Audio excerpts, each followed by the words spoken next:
You're using ChatGPT wrong. Here's how to fix it. Most beginners type vague prompts like, write me a blog post or explain something, and then get bland, robotic results.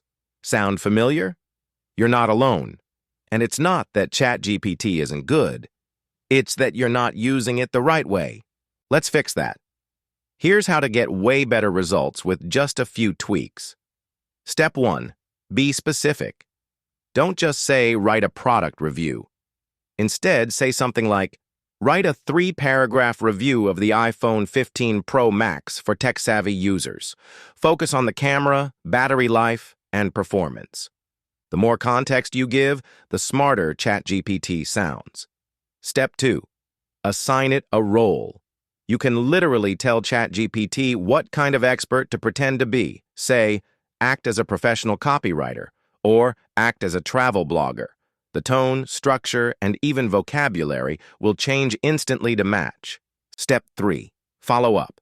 Don't delete and restart with each prompt. Just keep the flow going. Say, make it shorter, or add emojis, or rewrite it for a younger audience. It remembers the conversation so you can refine without starting over. Step 4. Format your requests. Example. Write a 60-second YouTube short script. Use a hook, 3 quick tips, and a strong call to action. Keep the tone energetic and fun. That's much clearer than just saying, write a script. Step 5. Use it like a productivity tool. It can turn blog posts into scripts, create video outlines, generate captions, brainstorm business names, summarize long articles, and even rewrite your emails to sound more professional.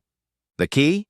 Stop treating ChatGPT like a Google search box and start using it like your own AI-powered assistant.